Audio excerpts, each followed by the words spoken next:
नमस्कार, मैं रवीश कुमार। भारत ने लाहौर के एयर डिफेंस सिस्टम को ध्वस्त कर देने का दावा किया है। कई जगहों पर खबरें छपी हैं कि लाहौर में धमाकों की आवाज सुनी गई, लेकिन पुख्ता रूप से पुष्टि नहीं हो रही थी। मगर अब सरकार ने ही माना है कि लाहौर में एयर डिफेंस रेडार सिस्टम ध्वस्त कर दिया गया है। भारत सरकार की ओर से जानकारी दी गई है कि 7 और 8 मई की रात पाकिस्तान ने भारत के 15 शहरों पर हमले की कोशिश की, लेकिन सेना ने जवाब दिया और पाकिस्तान कामयाब नहीं हो पाया। अगली सुबह जवाबी कार्रवाई में लाहौर के एयर डिफेंस सिस्टम के ध्वस्त होने की विश्वसनीय जानकारी प्राप्त हुई है। यह सब सरकार के प्रेस नोट में लिखा है। इसका मतलब है कि भारत और पाकिस्तान के बीच तनाव का स्केल बड़ा होता जा रहा है। पाकिस्तान का भारत के सैन्य ठिकानों और रिहायशी इलाकों पर हमला करना और जवाबी कार्रवाई के रूप में भारत का पाकिस्तान के एयर डिफेंस सिस्टम को ध्वस्त कर देना, यह सब बता रहा है कि दोनों देशों की सेना अब टकराने के करीब आ रही है। भारत ने साफ साफ कह दिया है कि 7 मई को बता दिया गया था। भारत ने पाकिस्तान के किसी सैनिक ठिकाने को टारगेट नहीं किया है, लेकिन अगर पाकिस्तान भारत के सैनिक ठिकानों को टारगेट करेगा तो माकूल जवाब दिया जाएगा। पंजाब में ही बुधवार रात अमृतसर में धमाके सुने गए। गुरुवार सुबह यहां 3 गांवों में रॉकेट मिले हैं। डिफेंस एक्सपर्ट ने संभावना जताई है कि पाकिस्तान की तरफ से ये रॉकेट्स फायर किए गए और इंडियन डिफेंस सिस्टम ने इन्हें मार गिराया। पंजाब के फिरोजपुर में बीएसएफ ने बॉर्डर पार कर रहे एक पाकिस्तानी घुसपैठियों को मारा है। यह सब दैनिक भास्कर की रिपोर्ट में लिखा है। और यह भी कि 1971 युद्ध के बाद पहली बार तीनों सेनाओं ने साझा ऑपरेशन चलाया है। तो क्या हम उस स्थिति के करीब आ चुके हैं जिसकी आशंका जताई जा रही थी? 2 सवाल हैं। क्या व्यापक युद्ध होगा या नहीं तो लंबे समय तक चलने वाला टकराव होगा? जिस तरह से पाकिस्तान भारतीय सैन्य ठिकानों और शहरों को निशाना बनाने की कोशिश करता रहा, मजबूर होकर भारत को भी जवाबी कार्रवाई करनी पड़ी। इस संदर्भ में पत्र सूचना कार्यालय पीआईबी से एक प्रेस रिलीज जारी की गई है।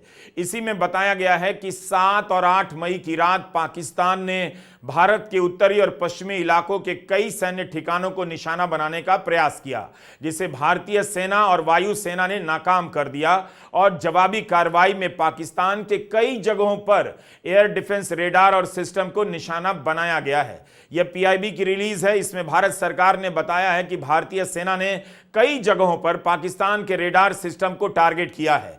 वैसा ही हमला किया गया जैसा पाकिस्तान ने किया।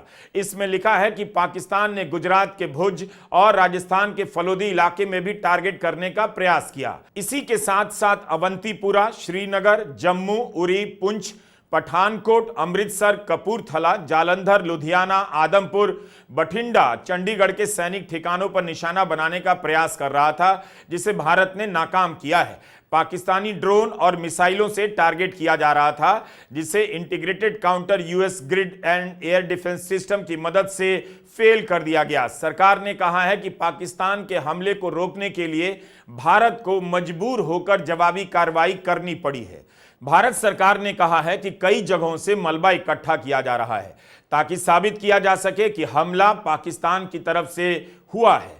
पाकिस्तान की ओर से दावा किया जा रहा है कि उसने भारत के 12 ड्रोन गिरा दिए हैं। सरकार ने कहा है कि पाकिस्तान ने एलओसी यानी नियंत्रण रेखा पर बिना किसी उकसावे के गोलीबारी की है। खबर है कि प्रधानमंत्री मोदी ने भारत सरकार के सचिवों के साथ उच्च स्तरीय बैठक की है ताकि राष्ट्रीय सुरक्षा से जुड़ी किसी भी आपात स्थिति में सभी विभागों के बीच तालमेल बनी रहे। पीआईबी के नोटिस में लिखा है, कुपवाड़ा, बारामूला, उरी, पुंछ, मेंढार और राजौरी में मोटार्स और हेवी कैलिबर आर्टिलरी का इस्तेमाल हुआ। सरकार ने माना है कि पाकिस्तान की गोलीबारी और गोलाबारी से भारत की 3 महिलाओं और 5 बच्चों समेत 16 लोगों की जानें गई हैं। इसका मतलब है कि सीमावर्ती इलाकों के हालात सुदूर मैदानी इलाकों से काफी अलग हो चुके हैं। यहां तनाव और टकराव की स्थिति पैदा हो रही है। पुंछ के मेन बाजार का यह सन्नाटा बता रहा है कि जिस तरह से पाकिस्तान उकसावे की रणनीति पर चल रहा है और भारत को जवाब देना पड़ रहा है, उससे लगता है कि सीमावर्ती इलाकों में आने वाले कई दिन आशंकाओं में गुजरेंगे। आमतौर पर इस बाजार में बहुत रौनक रहती है, लेकिन आज 8 मई की सुबह दुकानों के शटर गिरे हुए थे और रास्ते एकदम खाली।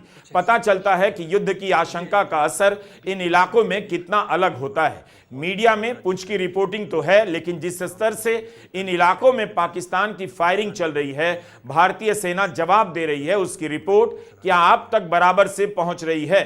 पुंछ के बहाने हम इन्हीं सब सवालों पर बात करना चाहते हैं ताकि स्थिति को हल्के में ना लें और किसी भी स्थिति के लिए तैयार रहें। मीडिया में स्थानीय लोगों ने कहा है 40 साल में ऐसा हमला नहीं देखा गया। पुंछ नियंत्रण रेखा के करीब है। आकाशवाणी पर इसकी सूचना तो है कि पुंछ और राजौरी से सैकड़ों की संख्या में लोगों को खाली कराया गया है। ऐसी खबरें बाकी मीडिया में भी हैं, लेकिन लोग कहां रखे गए हैं, किसके घरों में जाकर रह रहे हैं, स्कूल में हैं तो कैसे रह रहे हैं, इसका कोई खास कवरेज नहीं दिखा। जहां भी है कवरेज वहां बहुत सीमित है। पुंछ के अलावा अन्य शहरों में हुए हमलों में 16 लोगों की जान चली गई, 57 से अधिक लोगों के घायल होने की खबर है। ग्रेटर कश्मीर अखबार ने लिखा है कि पुंछ पर हुआ हमला 6 घंटे तक चला। मैदानी इलाकों से युद्ध की मांग होने लग जाती है, लेकिन सीमा पर बसे इन गांवों के लोग बिना युद्ध के ही निशाने पर हैं। नाम के अलावा मरने वाले कौन थे, क्या करते थे, उनके परिवार की क्या हालत है, इस बारे में कहीं से कोई खास डिटेल खबर नहीं मिल रही। इस वीडियो के अलावा हम भी आपको कुछ अलग जानकारी देने में असमर्थ हैं। पुंछ जिले के उपायुक्त ने एक हेल्पलाइन नंबर जारी की है। उनके एक्स के अकाउंट पर कोई जानकारी नहीं है, सिर्फ सूचना प्रसारण मंत्रालय का एक नोटिस है जो ये चेतावनी देता है सूत्रों के हवाले से रिपोर्ट ना करें। ये सारी सूचनाएं बता रही हैं कि भारत और पाकिस्तान की सीमाओं से लगे इलाकों में टकराव की स्थिति लगातार बनी हुई है, बढ़ती जा रही है। तो क्या यह माना जाए कि पाकिस्तान जम्मू कश्मीर और पंजाब के अलावा गुजरात और राजस्थान की तरफ भी निशाना बनाने का प्रयास कर रहा है? पाकिस्तान से आने वाली खबरों से पता चलता है कि लाहौर में भी सब कुछ सामान्य नहीं है। रॉयटर्स ने रिपोर्ट किया है कि लाहौर, कराची, सियालकोट के एयरपोर्ट पर कुछ समय के लिए उड़ानें बंद रहेंगी। भारत में भी कई एयरपोर्ट 10 मई तक के लिए बंद कर दिए गए हैं। यही नहीं, आज सर्वदलीय बैठक में भारत ने पहली बार माना कि कम से कम 100 आतंकवादी मारे गए हैं। सूत्रों के हवाले से यह खबर और संख्या छपी है कि सर्वदलीय बैठक में रक्षा मंत्री राजनाथ सिंह ने विपक्ष के सदस्यों को जानकारी दी। गोदी मीडिया में 7 मई को मारे गए आतंकवादियों की संख्या कहीं 70 बताई जा रही थी, तो कहीं 90, तो कहीं 900 भी। हमने अपने वीडियो में सवाल उठाया था कि जब सेना ने अपने प्रेस कॉन्फ्रेंस में कोई संख्या ही नहीं बताई, तो गोदी मीडिया कहां से 70 से लेकर 900 बता रहा है, और अब यह संख्या 100 बताई जा रही है, वह भी सूत्रों के हवाले से छपी है। पहले की प्रेस कॉन्फ्रेंस में यह भी बताया जाता था कि भारतीय पक्ष को कितना नुकसान हुआ है, लेकिन 7 मई की प्रेस कॉन्फ्रेंस में इसकी जानकारी नहीं थी। सर्वदलीय बैठक में प्रधानमंत्री मोदी शामिल नहीं हुए, इसके पहले की सर्वदलीय बैठक में भी शामिल नहीं हुए। कांग्रेस महासचिव जयराम रमेश ने कहा था कि प्रधानमंत्री को भी बैठक में आना चाहिए। नेता प्रतिपक्ष राहुल गांधी ने कहा कि संकट की घड़ी में कांग्रेस सरकार के साथ है और जो भी कुछ सरकार ने हमें बताया है उसे लेकर हम पब्लिक में चर्चा नहीं करना चाहते।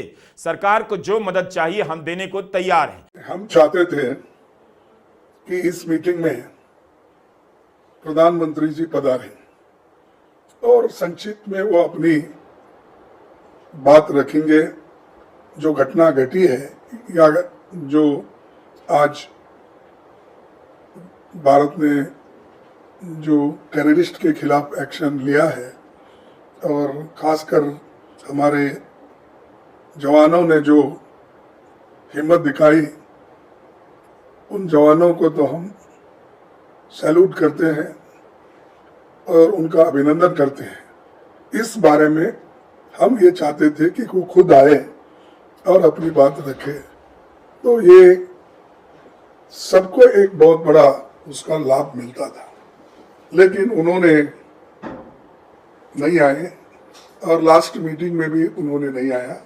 ये बड़ी दुख की बात है। जब हम सब मिल के कर रहे हैं और गवर्नमेंट को हम पूरी, जितने भी इंडिया अलायंस के गठबंधन पार्टी के लोग हैं वो पूरे थे, और दूसरे जो अलायंस नहीं भी है तो दूसरे पार्टी के लोग भी एक वॉइस में सभी ने कहा कि आप आगे बढ़ो, हम आपको पूरी मदद करेंगे, हम आपके निर्णय के साथ हैं। उधर सरकार की जवाबी कार्रवाई के बाद से पाकिस्तान बौखला गया है। पुंछ और राजौरी के इलाके में अंधाधुंध फायरिंग किए जा रहा है। भारतीय सेना ने सुबह 2:45 बजे ट्वीट किया है कि पाकिस्तान सीज फायर का उल्लंघन किए जा रहा है और भारतीय सेना इसका जवाब दे रही है। हताशा में पाकिस्तान सीमावर्ती इलाकों में सीज फायर का उल्लंघन कर रहा है। गृहमंत्री अमित शाह ने इन इलाकों की सुरक्षा और जरूरी चीजों